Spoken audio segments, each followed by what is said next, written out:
Hello everyone, welcome to Naira study. आप सब कैसे हैं? आई होप कि आप सभी अच्छे होंगे और अपनी स्टडी को कंटिन्यू कर रहे होंगे। फ्रेंड्स, आज का जो वीडियो है आप लोगों के लिए बहुत ज्यादा खास होने वाला है, क्योंकि आज हम डिस्कस करने वाले हैं जो आपका बाल विकास सब्जेक्ट हो जाता है।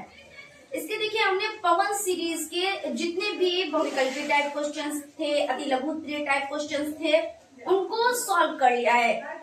उसके बाद लघु उत्तरीय टाइप क्वेश्चंस की सीरीज को भी कंटिन्यू कर लिया है। आज आपका जो पवन सीरीज का लघु उत्तरीय टाइप क्वेश्चंस हो जाते हैं, उनको आज कंप्लीट कर देंगे। अगर थोड़ा बहुत बचेगा तो नेक्स्ट क्लास में वो कंप्लीट हो जाएंगे।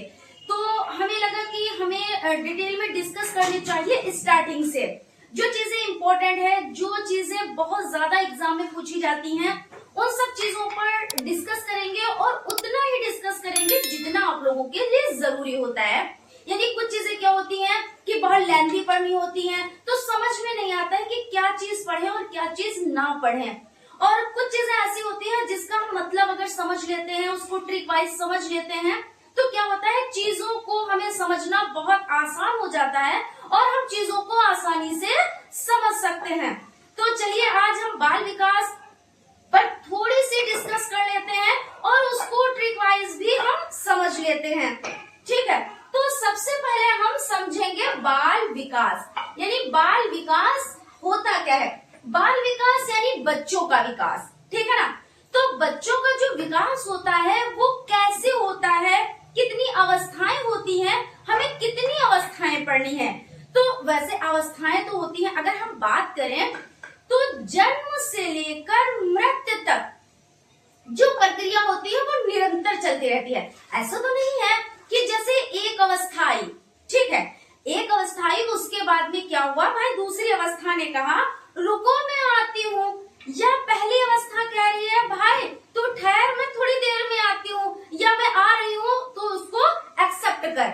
ये तो यहाँ पे थोड़ा सा फनी हो गया, लेकिन मतलब कहने का मतलब ये होता है विकास की जो प्रक्रिया है वो निरंतर चलती रहती है। जैसे आप कह सकते हो कि जन्म से लेकर मृत्यु तक निरंतर प्रक्रिया चलती रहती है, या आप ऐसे कह सकते हो गर्भावस्था से लेकर कब्र तक आप कह सकते हो, और अपनी भाषा में भी लिख सकते हो। ऐसा वर्णन नहीं होता है कि आप जो भी किताब में है वही का वही आप छापे, क्योंकि आपने अपने तरीके से पढ़ा, उसको समझा विद एग्जाम्पल, तो आप अपने तरीके से अच्छे से लिखें, है ना? तो ये चीज हो जाती है। कुछ लोगों को क्या होता है, किताबी भाषा समझ नहीं आती है, लेकिन उनको अगर इजी वे में बता दिया जाए तो बहुत जल्दी ही समझ में आ जाता है। तो यहाँ तक आपको हो गया कि जो बाल विकास होता है वो क्या है, यानी जो प्रक्रिया है जन्म से लेकर मृत्यु तक निरंतर चलती है। और ये अवस्थाएं, अगर हम अवस्थाओं की बात करें तो कितनी अवस्थाएं टोटल होती हैं? तो वैसे हमें कितनी 3 अवस्थाओं को पढ़ना है, क्योंकि हम अध्यापक, जैसे आप क्या हो, आप अध्यापक बनने की तैयारी कर रहे हो, तो बच्चा जो स्कूल में होता है, तो देखिए आपने शिशु अवस्था पढ़ा, बाल्यावस्था पढ़ा, फिर किशोर अवस्था पढ़ा। किशोर अवस्था के बाद बच्चा क्या होता है, स्कूल से निकल जाता है, फिर वो कॉलेज में जाता है। ठीक है, तो हम यहाँ तक चीजों को डिस्कस करेंगे। तो सबसे पहले हमारी हो जाती है शिशु अवस्था। तो शिशु अवस्था कब से कब तक होती है? तो बात कर लेते हैं। शिशु अवस्था हो जाती है जन्म से, कब से? तो जन्म से हो जाती है 6 वर्ष। कितने? तो जन्म से 6 वर्ष। कहीं कहीं पे, यानी आप यहाँ पे 0 भी लिख सकते हो, 6 वर्ष भी लिखा होता है, और कहीं पर भी आपको 5 वर्ष भी मिल जाएगा। यानी 6 वर्ष भी मिल सकता है और 5 वर्ष भी मिल सकता है। तो आप इसमें कंफ्यूज मत होइएगा। क्यों? क्योंकि अगर ऑब्जेक्टिव टाइप क्वेश्चन है तो उसमें आपको क्या करना है, चूज करना है। अगर 5 इयर्स है तो 5 इयर्स पे टिक करें, अगर 6 इयर्स है तो इस पर 6 इयर्स पे टिक करें। लेकिन जब लघु यानी अति लघु उत्तरीय टाइप क्वेश्चन की बारी आती है तो उसमें आप लिख भी सकते हो, जैसे हम आपको बता रहे हैं कि कहीं कहीं पे आपको 6 इयर्स देखने को मिल सकते हैं, कहीं कहीं पे 5 इयर्स, तो आप ऐसे अपनी भाषा में लिख सकते हैं। ठीक है, उसके बाद आपकी आ जाती है सेकेंड अवस्था। कौन सी? तो आ जाती है आपकी बाल्यावस्था, जो आपकी कब से कब तक चलती है? तो 6 से 12 इयर्स। ठीक है ना? कितने? 6 से 12 वर्ष ये आपकी हो जाती है। तो ये कौन सी अवस्था हो जाती है? ये हो जाती है बाल्यावस्था। कौन सी अवस्था? तो बाल्यावस्था हो जाती है। अब हम बात करेंगे कि किशोर अवस्था कब से कब तक चलती है। और एक चीज और है, बहुत ज्यादा आप लोग हो जाता है कि किशोर अवस्था, यानी ये जो अवस्था होती है ये तनाव, तूफान, संघर्ष की अवस्था होती है। और एग्जाम में पूछे भी जाते हैं इस तरह से क्वेश्चंस कि तनाव, तूफान, संघर्ष की अवस्था है तो कौन सी अवस्था है? तो आपको पता है कि किशोर अवस्था, या ये परिभाषा किसने दी है कि जो किशोर अवस्था है वो तनाव, तूफान और संघर्ष की अवस्था है? तो स्टैनले हॉल महोदय ने ये परिभाषा दी है।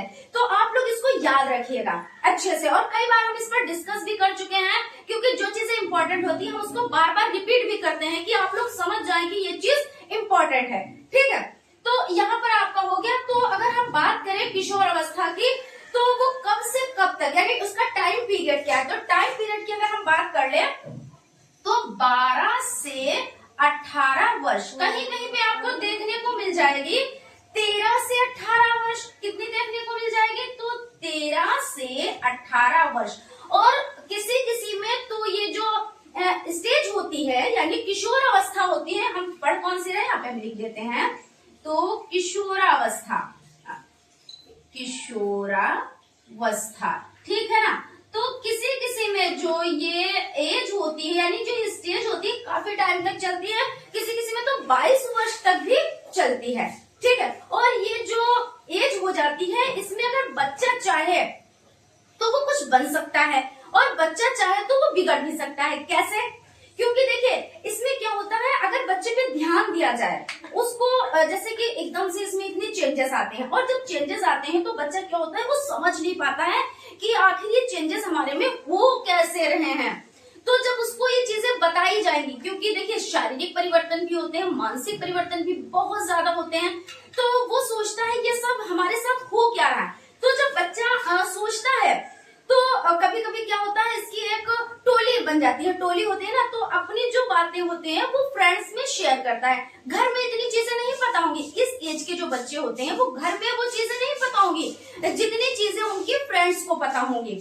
तो अगर घर के जो गार्जियंस है वो उसको विश्वास में ले और हर एक चीज पर डिस्कस करें और बच्चे को बताएं कि इस एज में ऐसा ही होता है, तो क्या होता है बच्चा क्या होता है वो समझ जाता है, और यही जो एज होती है उसी में बच्चा बनता है, क्योंकि वो जो अपने भविष्य का निर्माण करता है वो इसी एज में कि हमें क्या बनना है, कैसे बनना है, क्या करना है, तो सब कुछ इसी एज में होता है। इस एज में बच्चा गलत रास्ते भी चल सकता है।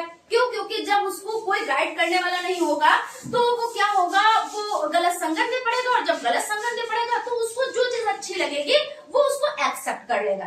ठीक है ना। तो यहाँ तक आपकी जो ये स्टेज हो गई, तो आई होप आप लोगों को अच्छे से समझ में आ गया होगा और अब आप अच्छे से लिख पाएंगे।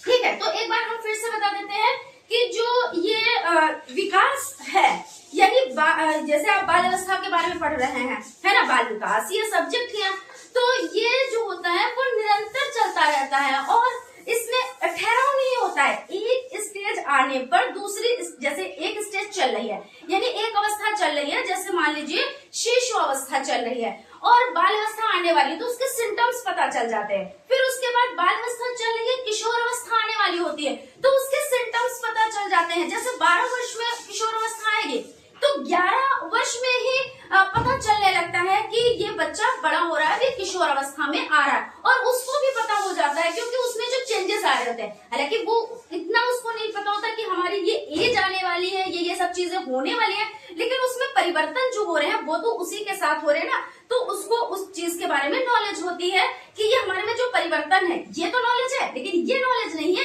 क्यों हो रहे हैं। ठीक है, तो यहाँ तक क्लियर हो गया। आई होप चीजें समझ में आ रही होंगी। अब हम डिस्कस कर लेते हैं, यहाँ पे देखिए बाल विकास के बारे में हमने डिस्कस किया, बाल विकास की अवस्थाएं इसके बारे में डिस्कस कर लिया। अब हम डिस्कस करेंगे अधिगम के नियम। बहुत ज्यादा लेंथी डिस्कस नहीं कर रहे हैं, हम जो चीजें इंपॉर्टेंट है वो हम उस पर डिस्कस कर रहे हैं। ठीक है, बाकी तो अगर हम एक चीज को यानी अवस्थाएं ही पढ़े तो काफी लेंथी क्लास चलेगी। ठीक है, तो यहाँ पे हो जाता है अधिगम के नियम। अधिगम होता क्या है? तो जैसे ही अधिगम आया, अब आप सोच रहे हैं इसमें क्या हम लिखें, तो इसमें क्या हम लिखें? अधिगम का मतलब ही सीखना होता है। अधिगम का मतलब क्या होता है?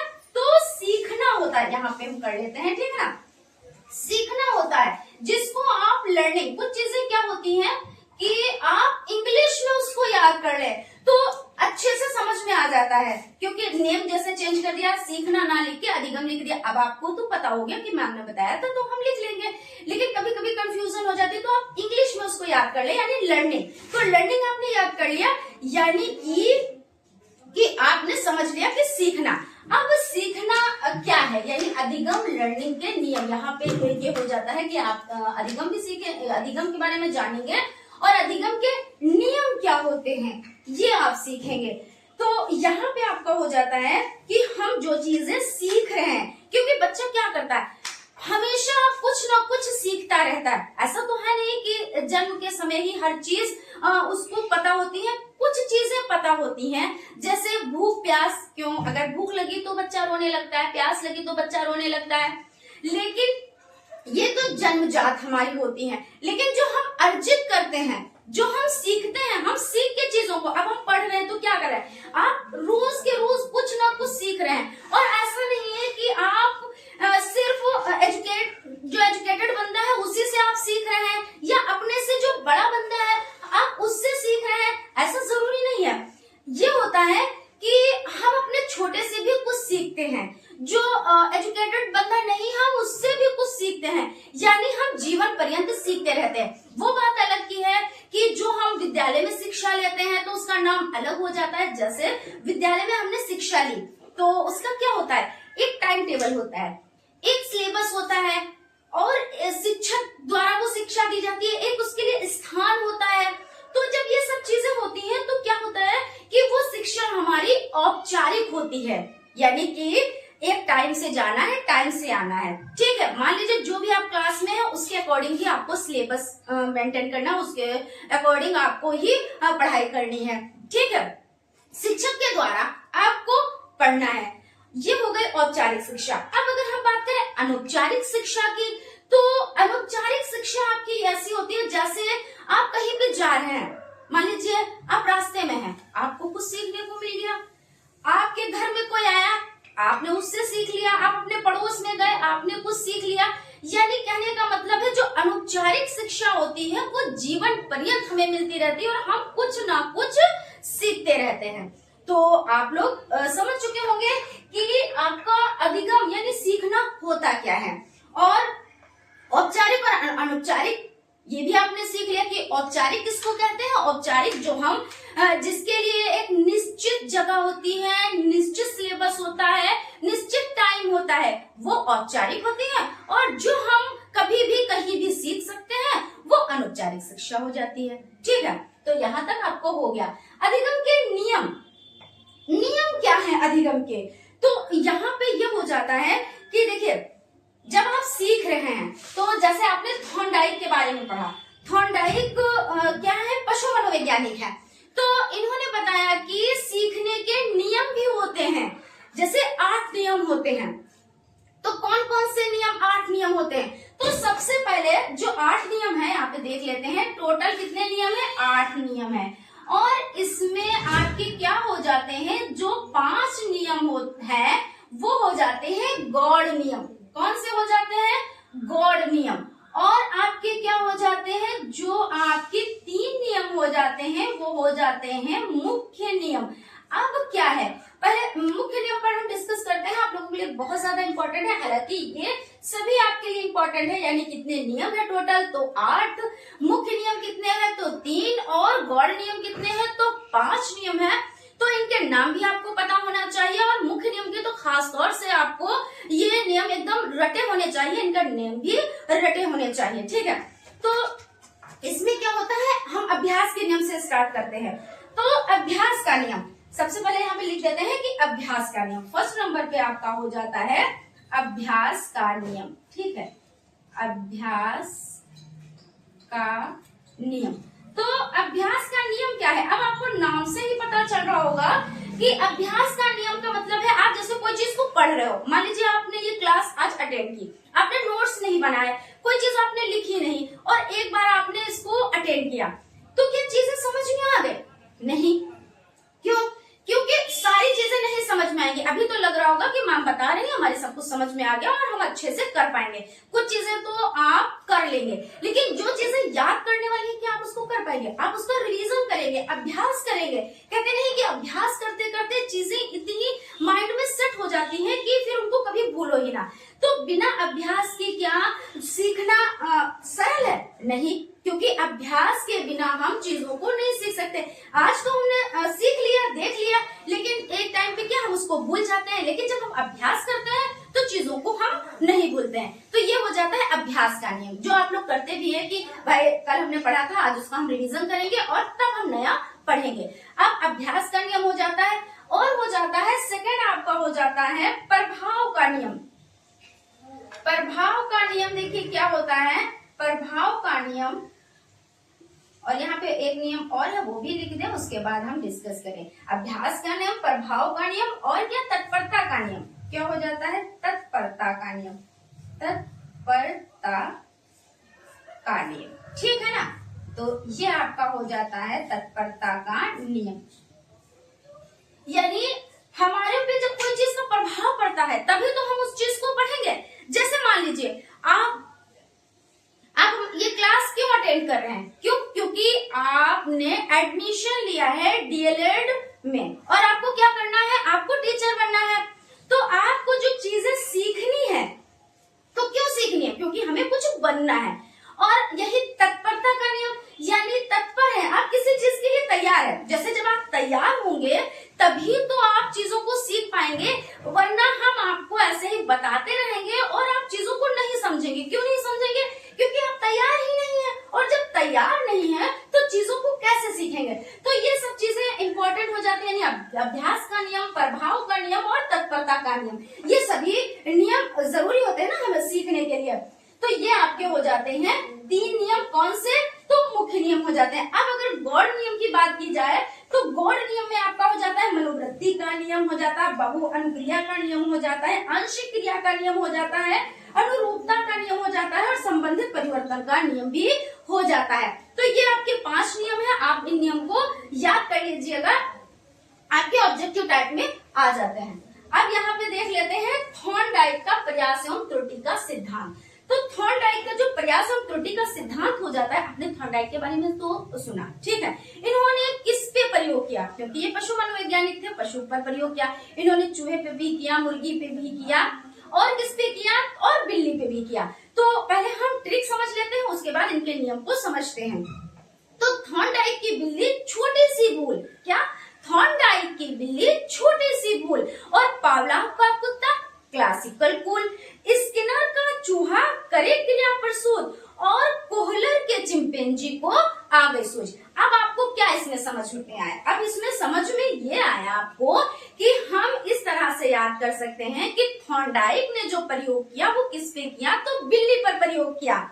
और पावलोव ने किस पे किया? तो कुत्ते पर किया। इस तरह के क्वेश्चंस भी एग्जाम में बनते हैं कि थॉर्नडाइक ने किस पे प्रयोग किया, पावलोव ने किस पे प्रयोग किया, या स्किनर का प्रयोग किस पे किया गया बताएं, या कोहलर ने किस पे प्रयोग किया, या कोहलर ने जिस जानवर पर प्रयोग किया उसका नाम बताएं। इस तरह के क्वेश्चंस पूछे जाते हैं, तो आपको हर एक चीज पता होनी चाहिए। तो जैसे आपका थॉर्नडाइक का बिल्ली, ठीक है ना, कि थॉर्नडाइक की बिल्ली छोटी सी भूल, यानी उन्होंने बिल्ली पर प्रयोग किया। तो हम समझ लेते हैं इन्होंने किस तरह से किया। तो इन्होंने क्या किया? एक पिंजरा बनाया। क्या किया? एक पिंजरा बनाया। और उसके बाद इन्होंने क्या किया? इसके अंदर बिल्ली थी, मान यहाँ पे बिल्ली थी, ठीक है। और बाहर इन्होंने क्या किया? यहाँ पे इन्होंने रखा भोजन। भोजन में इन्होंने क्या रखा था? बहुत ज्यादा इंपॉर्टेंट हो जाता है। हालांकि डीएलएड में इतनी बारीकियां नहीं पूछी जाती, लेकिन जो आपका सीटेट का एग्जाम हो जाता है उसमें तो बहुत ज्यादा बारीकियां पूछी जाती हैं। तो तैयारी हम लोग कैसे कर रहे हैं? डीएलएड की तो कर ही रहे हैं, प्लस हम सीटेट की भी और भी जो टीचिंग से रिलेटेड एग्जाम है उनकी। तो चीजों को समझ लेते हैं, थोड़ा सा डिटेल में भी समझ लेते हैं, बाकी जो आप लोग देख लीजिए अपने तरीके से। तो भोजन, जो भोजन था वो क्या था? तो मृत मछली थी। कैसी मछली थी? पहले तो मछली थी। अब अगर क्वेश्चन आ जाए जो मछली थी भोजन के रूप में वो कैसी थी, तो वो थी मृत मछली थी। तो मृत मछली जो थी तो ये बिल्ली का भोजन था। अब क्या किया गया? अब ये क्या कर रही है? यहाँ पे कांटा लगा हुआ है, ठीक है। अब इसको ये नहीं पता है कि किस तरह से हम यहाँ पे पहुंचेंगे, लेकिन इसको पहुंचना है।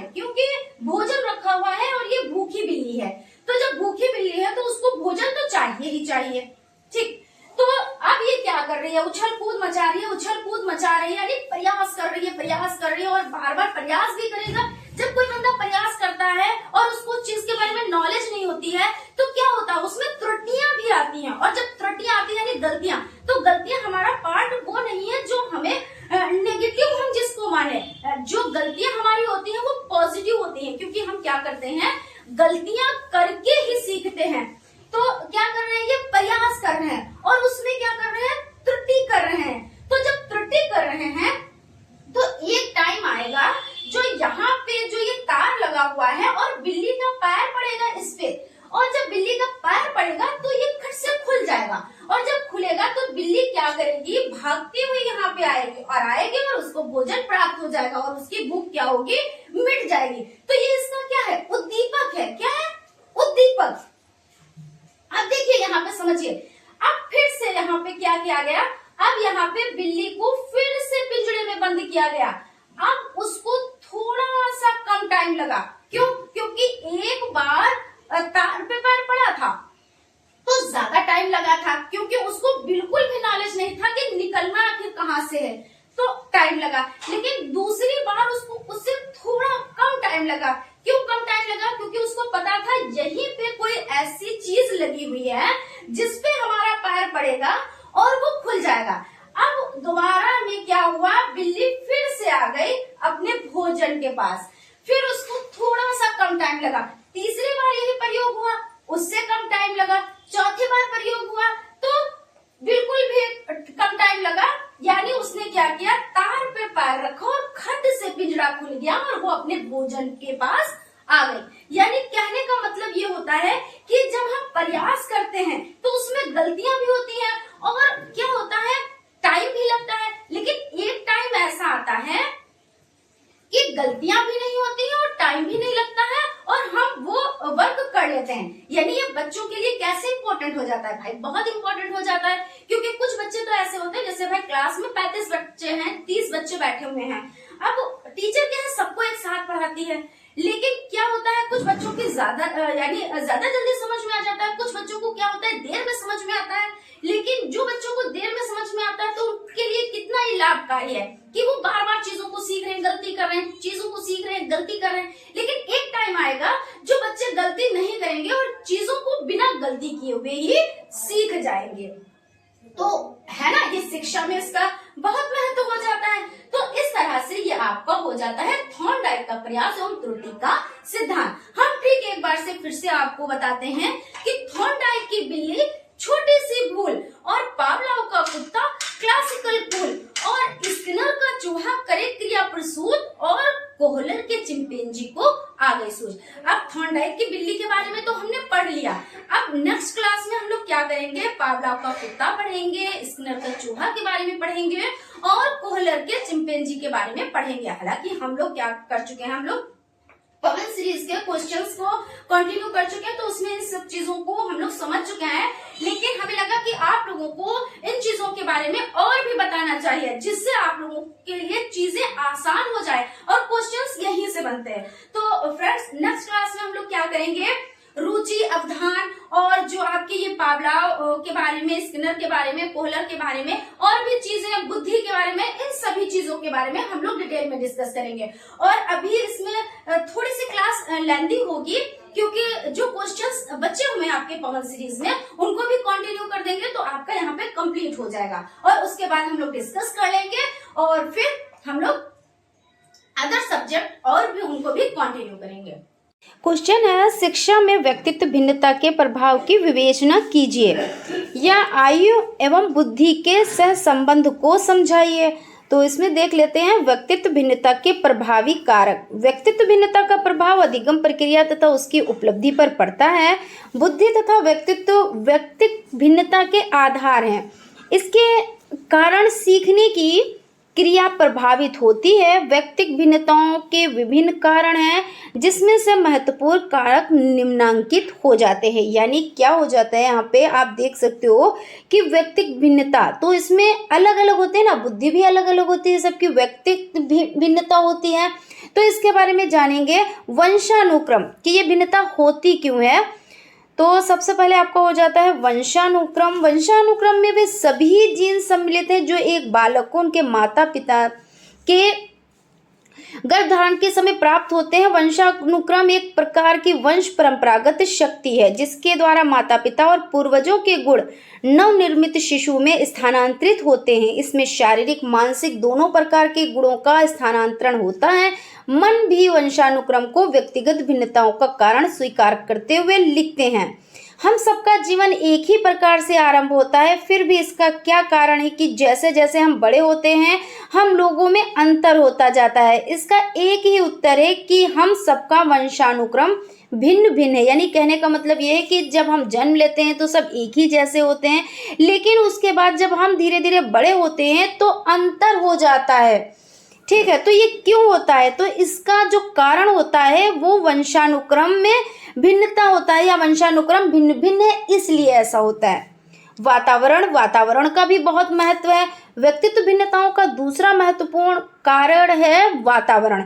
मनोवैज्ञानिकों का तर्क है कि व्यक्ति जिस प्रकार के सामाजिक वातावरण में निवास करता है उसी के अनुरूप उसका व्यवहार, रहन सहन, आचार विचार आदि होते हैं। यानी कहने का मतलब है कि बच्चा जैसे वातावरण में रहता है वैसे वो ढल जाता है।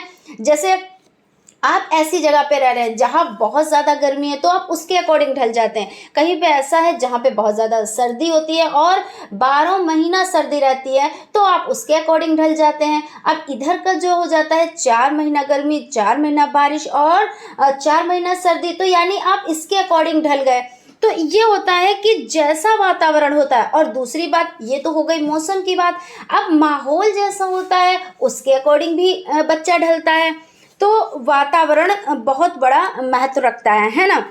अतः विभिन्न सामाजिक वातावरणों में निवास करने वाले व्यक्तियों में भिन्नताओं का होना स्वाभाविक है। यही बात है भौतिक और सांस्कृतिक वातावरणों के विषय में भी कही जा सकती है। अतः वातावरण कारक का शारीरिक और मानसिक विकास दोनों ही क्षेत्रों में प्रभाव पड़ता है। यानी क्या है कि जैसा माहौल होगा, अगर अच्छा है तो बच्चा उसके अकॉर्डिंग ढलेगा। जैसे कहते नहीं कि हमारा बच्चा बिगड़ गया, नहीं, जैसा माहौल होता है बच्चा वो क्या जाने कि ये सही है या गलत है। वो छोटा है, वो देख रहा है कि यही हो रहा है, यही किया जाता है, तो वही किया जाता है, तो बच्चे ने वही सीखा, है ना। अगर आपके यहाँ धार्मिक प्रवृत्ति का आपके आसपास में रहन सहन है, सब धार्मिक है, तो यानी बच्चा भी वैसा ही हो जाएगा। अगर आपके यहाँ उस तरह का माहौल नहीं है तो बच्चा भी उसी तरह से हो जाएगा। तो ये चीज़ होती है, यानी वातावरण का बहुत ज़्यादा प्रभाव पड़ता है। जाति, प्रजाति व देश। एक देश में रहने वाले विभिन्न जातियों और प्रजातियों में अंतर होता है। भारत में आर्य और द्रविड़ों में अंतर स्पष्ट है। इसी प्रकार से हिंदुओं के विभिन्न वर्गों में अंतर स्पष्ट होता है। इन अंतरों पर वंशानुक्रम व पर्यावरण के प्रभाव प्रमुख होते हैं। इसी प्रकार नीग्रो प्रजाति की अपेक्षा श्वेत प्रजाति अधिक बुद्धिमान और कार्यकुशल होते हैं। व्यक्तित्व भिन्नताओं के कारण ही हमें विभिन्न देशों के व्यक्तियों को पहचानने में किसी प्रकार की कठिनाई नहीं होती है। अब देखिए, भिन्नता के कारण कहीं के लोग बहुत ज़्यादा गोरे होते हैं, आपने उनका गोरा रंग देखा, आप पहचान गए कि ये कहाँ के हैं। कहीं के लोग बहुत ज़्यादा काले होते हैं तो आपने उनका काला रंग देखा और आपने पहचान लिया कि ये कहाँ के हैं, ठीक है ना। और जैसे अपने इधर के क्या है, सबका ज़्यादातर बहुत ज़्यादा गोरे नहीं होते हैं, गेहुआ कलर होता है, हल्का कलर, ना तो ज़्यादा गोरे ना ज़्यादा काले, तो आपने जैसे ही देखा पहचान लिया। तो ये चीज़ हो जाती है, यानी जाति, प्रजाति व देश। आयु व बुद्धि। आयु और बुद्धि भी व्यक्तित्व भिन्नता का एक कारण है। आयु के साथ साथ बालक का शारीरिक, मानसिक और संवेगात्मक विकास होता है, इसलिए विभिन्न आयु के बालकों में अंतर मिलता है। बुद्धि जन्मजात गुण होने के कारण इसी को प्रभावशाली और किसी को मूढ़ बनाकर अंतर की स्पष्ट रेखा खींच देती है। यानी देखिए, यहाँ पे यही कहा जा रहा है कि बच्चे में क्या होता है, शारीरिक, मानसिक और संवेगात्मक विकास होते हैं, सब कुछ होता है, ठीक है ना। और इसी में क्या होता है, इसीलिए विभिन्न आयु के बालकों में अंतर मिलता है। अब विभिन्न आयु जैसे है, शिशुअवस्था में है बच्चा, बाल अवस्था में है, किशोर अवस्था में है, तो अंतर मिलता है ना। तो यही आयु यानी उम्र के अकॉर्डिंग भी अंतर मिलता है। शिक्षा और आर्थिक दशा। शिक्षा व्यक्ति को शिष्ट, गंभीर, विचारशील बनाकर अशिक्षित व्यक्ति से उसे भिन्न कर देती है। अब एक शिक्षित व्यक्ति है और एक अशिक्षित व्यक्ति है, तो दोनों में आप देख के ही डिफरेंस कर लेंगे, अंतर कर लेंगे। तो ये क्या है, शिक्षा ही तो है। और निम्न आर्थिक स्थिति अर्थात गरीबी को सभी तरह के पापों और दुर्गुणों का कारण माना जाता है। गरीबी के कारण ही लोग चोरी, हत्या जैसे जघन्य अपराध को भी गलत नहीं मानते, परंतु ये लोग उन व्यक्तियों से पूर्णतः भिन्न हैं जो उत्तम आर्थिक स्थिति के कारण प्रत्येक कुकर्म को अक्षम अपराध समझते हैं। अब गरीबी है तो क्या कुछ लोग चोरी करने लगते हैं, लेकिन वो अपने में अच्छे होते हैं, ऐसा नहीं है। वो कहते हैं हम जो कर रहे हैं वो सही कर रहे हैं, आपकी नज़र में वो गलत कर रहा है। क्यों? क्योंकि वो चोर है, लेकिन वो चोरी इसलिए कर रहा है क्योंकि वो गरीब है, उसके पास धन नहीं है जो वो अपने जो रोज़मर्रा की ज़िंदगी है उसमें वो रह सके, गुजारा कर सके, तो उसने चोरी का रास्ता अपना लिया।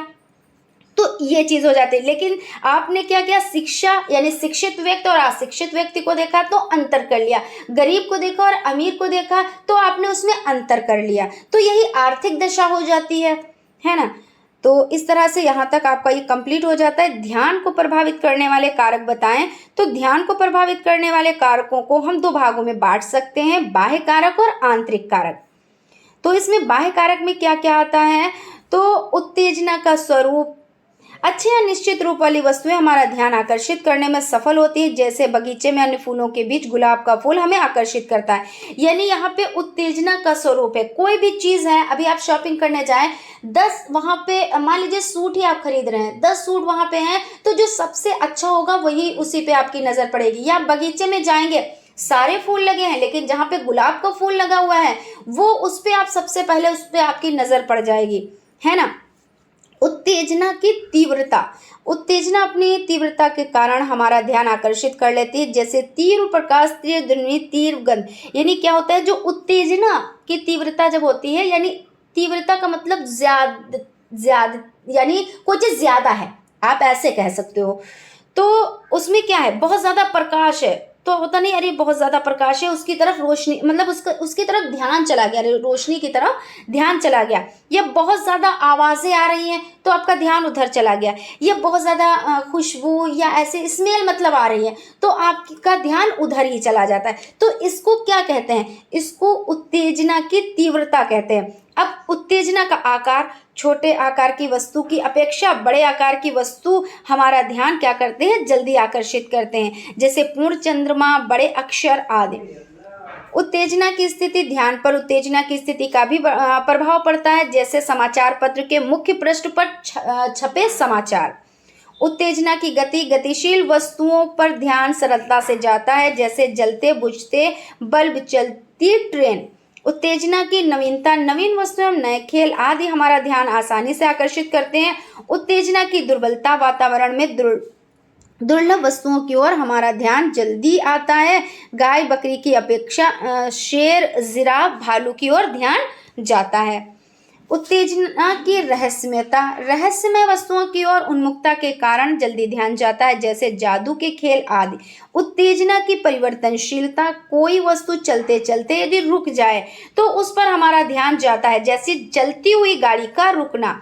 उत्तेजना की अवधि, अधिक देर तक सामने रहने वाली उत्तेजना हमारी ज्ञानेंद्रियों को जल्दी प्रभावित करती है, जैसे अधिक देर तक बजने वाले घंटे की आवाज आदि। उत्तेजना की विषमता, किसी स्थिति या वस्तु के प्रतिकूल वस्तु हमारा ध्यान आकर्षित कर लेते हैं, जैसे काले लोगों के बीच में गोरा व्यक्ति, हंसी के वातावरण में रोनी सूरत वाला व्यक्ति। बिल्कुल सही है, क्योंकि बहुत सारे क्या हो, काले लोग हों, उसमें एक गोरा है, या मान लीजिए बहुत सारे गोरे में एक काला व्यक्ति है, तो आपकी नज़र उसी पे जाके टिकेगी। वरना बहुत लोग कहते नहीं कि हमारे पे ही नज़र उनकी पड़नी थी, लेकिन कुछ तो अलग है इसलिए आप पे नज़र पड़ी।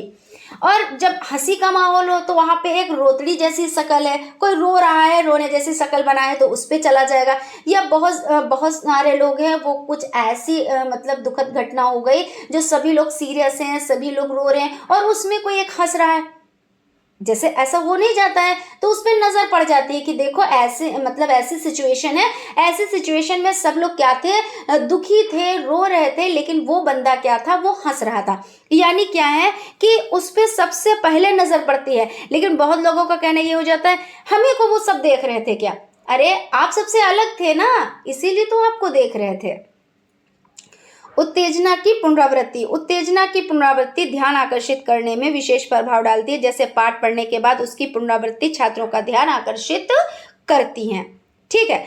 उसके बाद आपका नेक्स्ट क्वेश्चन हो जाता है अभिप्रेरणा की विधियां कौन कौन सी हैं। तो अभिप्रेरणा की विधियां कक्ष में अभिप्रेरणा किस प्रकार प्रभावशाली कार्य करती हैं, इसका निर्णय अनेक प्रभाव यानी प्रभावित प्रतिकारक करते हैं। प्रमुख विधियां इस प्रकार हैं। आवश्यकताएं, आवश्यकता आविष्कार की जननी है। भाई हमारी अगर कोई चीज की आवश्यकता ना हो तो हम क्यों सब ये इतना सब तिड़ी झाम क्यों करेंगे भाई, हम कुछ भी नहीं करेंगे। लेकिन क्या है, आवश्यकता है इसलिए आविष्कार है। भाई जिन्होंने बल्ब का आविष्कार किया उन्होंने देखा अंधेरा है, हम भी अंधेरे में रह रहे हैं, लोग भी अंधेरे में रह रहे हैं, बल्ब का आविष्कार हो गया।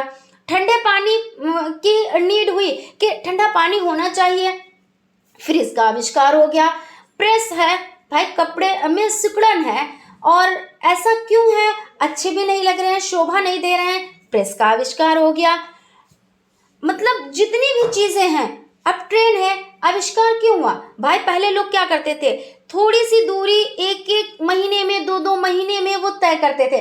आज ट्रेन है, वायुयान है, और आपके जो नज़दीकी जो मतलब सफ़र को तय करने के लिए 2 व्हीलर हो जाती, 4 व्हीलर हो जाती है, ये सभी चीज़ें हैं। तो इनका आविष्कार क्यों हुआ, क्योंकि हम बहुत ज़्यादा टाइम उसमें लगाते थे, कहीं जाना होता था तो महीनों का टाइम लगा देते थे, तब जाके वहां पे पहुंच पाते थे, है ना। पता चला आज कोई दुर्घटना हुई है कहीं पे या कोई खुशी की खबर है और पहुंचे हम 2 महीने के बाद। तो यानी जिन लोगों ने आविष्कार किया तो क्यों किया, क्योंकि हमें आवश्यकता थी। और आवश्यकता क्या होती है, आविष्कार की जननी होती है। जब हमें जरूरत होगी तभी हम उस चीज की खोज करेंगे, उस चीज के बारे में क्या करेंगे, उस चीज को लेकर आएंगे सामने। तो ये चीज हो जाती है। तो यहाँ पे देख लेते हैं, आवश्यकता आविष्कार की जननी है। बालकों में ही नहीं वरन सभी वर्ग के लोगों में यह प्रवृत्ति होती है कि आवश्यकता से वशीभूत होकर ही कार्य करते हैं। भाई हमें जिस चीज की जरूरत है हम क्या करेंगे, उस पर वर्क करेंगे और उसको प्राप्त करेंगे।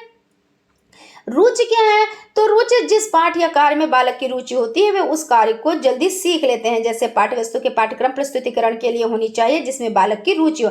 अब जैसे कोई चीज हम आपको पढ़ा रहे हैं, बहुत ही बोरिंग है, अरे नहीं हमारा मन ही नहीं लग रहा है, हम नहीं पढ़ रहे हैं, और उसको हमने क्या किया, इंटरेस्टिंग बना दिया। जब इंटरेस्टिंग बना दिया तो आपने क्या किया, आपका मन उसमें लगने लगा, अब आप वेट करने लगे, है ना।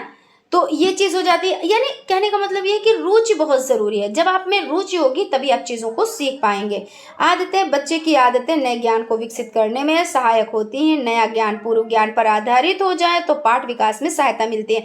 यानी क्या है, जब हम कोई चीज सीखते हैं और पिछला हम कुछ चीजें सीख चुके होते हैं और उससे रिलेटेड उससे एग्जाम्पल देकर कि देखिए ऐसे हुआ था, इस तरह से आप करेंगे तो जिस तरह से आप पिछली बार आप सफल हुए थे उसी तरह अब भी आप सफल होंगे, है ना। आपने मान लीजिए 2 महीना पहले पढ़ाई करी थी और खूब अच्छे से आपने अच्छा परफॉर्मेंस किया था, तो अब आप यही कहेंगे फिर से हम इतने ही दिन अच्छे से पढ़ाई करेंगे, 8 घंटे देते थे 8 घंटे देंगे और हमारा अच्छा सा परसेंटेज आएगा।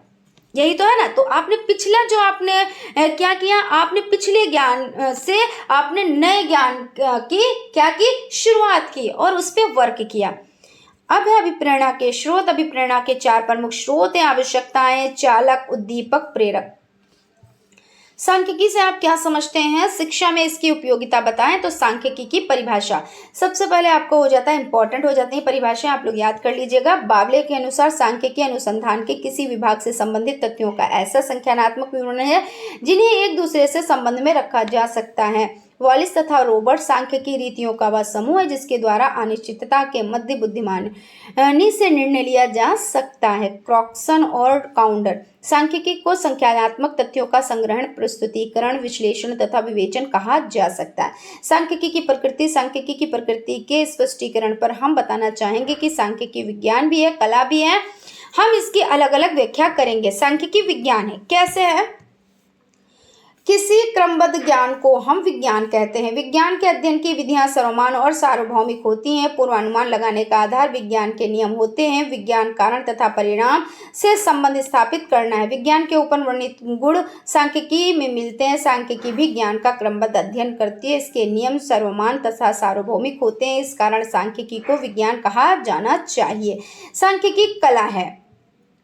तो यहाँ पे देख लेते हैं सांख्यिकी कला है। तो कला हमें बताती है कि कोई कार्य किस प्रकार किया जाए। कला तथ्यों का वर्णन भी करती है। कला यह भी बताती है कि जिन तथ्यों को किस प्रकार यानी किन तथ्यों को किन प्रकार किया जाए। शिक्षा जगत में अनेक समस्याएं आती हैं। सांख्यिकी एक शिक्षक या शिक्षा शास्त्री को यह बताती है कि उन समस्याओं का समाधान किस प्रकार किया जाए। सांख्यिकी अनेक नियमों की गणना तथा उसका प्रयोग स्पष्ट करती है। इस तथ्य में सांख्यिकी कला है। वैज्ञानिक विधि, कुछ विद्वान सांख्यिकी को विज्ञान न मानकर एक वैज्ञानिक विधि मानते हैं। उनका कथन है सांख्यिकी एक विज्ञान नहीं है, यह एक वैज्ञानिक विधि है। जो विद्वान सांख्यिकी को विज्ञान न मानकर एक वैज्ञानिक विधि मानते हैं, उनका कथन है कि प्रत्येक विज्ञान में सांख्यिकी विधियों का प्रयोग किया जाता है। इसी कारण सांख्यिकी विज्ञान न होकर एक वैज्ञानिक विधि है। सांख्यिकी के आधार पर ही लक्ष्यों की पूर्ति होती है। अब हम सांख्यिकी की प्रकृति इस प्रकार स्पष्ट कर सकते हैं। सांख्यिकी विज्ञान है, सांख्यिकी कला भी है, सांख्यिकी वैज्ञानिक विधि भी है, सभी हैं। सभी पर हम डिस्कस कर लेते हैं। यहाँ पे आपका हो जाता है शिक्षक के लिए सांख्यिकी का महत्व। प्रत्येक शिक्षक को सांख्यिकी का ज्ञान होना अत्यंत आवश्यक है, क्योंकि सांख्यिकी एक ऐसा विषय है जो शैक्षिक आंकड़ों को व्यवस्थित क्रम में संकलित करता है तथा विभिन्न विधियों का प्रयोग करके उनका अर्थपूर्ण विश्लेषण एवं व्याख्या प्रस्तुत करता है। वास्तव में सांख्यिकी विधियों का प्रत्येक क्षेत्र में व्यवहारिक रूप से अनुप्रयोग होता है। सांख्यिकी उन तथ्यों के संकलन, वर्गीकरण, प्रस्तुतिकरण तथा विश्लेषण को कहते हैं जो विधि पूर्वक संकलित किए जाते हैं, जिनके संकलन में किसी प्रकार का पक्षपात नहीं किया जाता है, जो पूर्व निर्धारण उद्देश्य हेतु संकलित किए गए होते हैं। शिक्षक से भी यहाँ आशा की जाती है कि वह अपने छात्रों को तथ्यों का ज्ञान वैज्ञानिक तरीके से करा लेगा तथा उसमें किसी भी प्रकार के पक्षपात को बढ़ावा नहीं देगा। यदि शिक्षक को सांख्यिकी का ज्ञान है तो वह प्रत्येक तथ्य को तर्कपूर्ण ढंग से प्रस्तुत करेगा तथा तथ्यों का विवेचन, विश्लेषण तथा व्याख्या भी वैज्ञानिक ढंग से करेगा। फ्रेंड्स, आगे बढ़ने से पहले अगर आपने अभी तक चैनल को सब्सक्राइब नहीं किया है और चैनल पर आपने अभी विजिट किया है तो चैनल को जरूर सब्सक्राइब कर लीजिएगा और बेल आइकन को भी जरूर प्रेस कर लीजिएगा, जिससे कोई भी नोटिफिकेशन हो वो आप तक पहुंच सके। सांख्यिकी किसी भी विषय को संक्षिप्त तथा तुलनात्मक रूप से प्रस्तुत करती है और आंकड़ों या परिणामों को यथोचित व्याख्या करती है। सांख्यिकी विधि का प्रयोग शोध के क्षेत्र में अनुमान लगाने के लिए किया जाता है। शिक्षा के क्षेत्र में सांख्यिकी विधियों का बहुत अधिक योगदान या दो अथवा दो से अधिक चरों के मध्य संबंध स्थापित करने में भी सहायक होती है। अतः प्रत्येक शिक्षक को सांख्यिकी विद होना चाहिए। तो यहाँ पे आपका कंप्लीट हो जाता है। अभी कुछ क्वेश्चंस और बचे हुए हैं। पहले हम थोड़ा सा पिछला जो आपका यानी पवन सीरीज है, अब नेक्स्ट क्लास में हम लोग क्या करेंगे आपको बता देते हैं कि जहां तक हम लोगों ने डिस्कस किया है यानी थोड़ा सा रिवीजन किया है, उसके आगे थोड़ा सा और रिवीजन करेंगे, डिस्कस करेंगे उस पर, और उसके बाद जो आपके थोड़े क्वेश्चंस और बचे हैं उनको सॉल्व कर लेंगे। तो आपका जो सब्जेक्ट बाल विकास हो जाता है उसके पवन सीरीज के सभी क्वेश्चंस कंप्लीट हो जाएंगे, जो आप लोगों के लिए इंपॉर्टेंट है। और जितना बताया गया आप अच्छे से अगर कर ले जाते हैं तो बहुत अच्छे नंबर आपको प्रोवाइड होंगे। लेकिन भाई इसके लिए मेहनत तो करनी ही रहती है, क्योंकि ये नहीं होता है कि कोई भी सब्जेक्ट टफ है, कोई भी सब्जेक्ट ईजी है। जिस पे आप मेहनत करेंगे, जिस पे आप वर्क करेंगे वो आपके लिए ईजी हो जाता है। जिस पर आप वर्क नहीं करते हैं वो आपके लिए टफ हो जाता है। और चीज़ें, हर एक चीज़ आपको समझनी ही रहती है।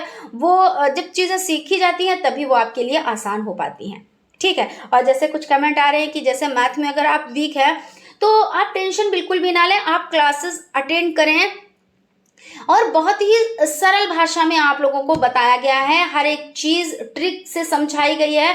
और फिर भी अगर आपकी कुछ समझ में कोई चीज़ें नहीं आ रही है तो आप लोग कमेंट करें, हम उसका रिप्लाई आपको ज़रूर देंगे। बाकी आप लोग क्लास अटेंड करें। और प्लेलिस्ट बन चुकी है तो प्लेलिस्ट पर आप उस पर देखें, आपको सीरियल वाइज हर एक जो भी आपका चैप्टर है, जितने भी उसमें क्लासेस हैं, यानी जैसे मान लीजिए लेसन 1 है, उसमें जितने भी लेक्चर हुए हैं, जैसे 5 लेक्चर 6 लेक्चर, बहुत बड़ी बड़ी क्लासेस नहीं ली है। क्यों? क्योंकि क्या होता है, बड़ी क्लासेस लेने से ये हो जाता है कि आप लोग बोर हो जाते हैं, और जब बोर हो जाते हैं तो फिर पढ़ने में मन नहीं लगता है। तो ऐसा कीजिएगा कि आप लोग देखिए प्लेलिस्ट और आप अच्छे से समझिए। और आपकी जो पवन सीरीज हो जाती है, राजन सीरीज हो जाती है, इसको भी कंप्लीट करा देंगे मैथ में, तो बिल्कुल भी टफ नहीं लगेगा। लेकिन प्रैक्टिस मैन होती है, आप लोग प्रैक्टिस करते रहें। बाकी आपको फ्री PDF नोट्स तो प्रोवाइड हो जाएंगे। वो भी वैसे अगर आप अपने आप से नोट्स बनाए तो बहुत ज़्यादा बेहतर रहेगा। तो मिलते हैं नेक्स्ट क्लास में। Thank you.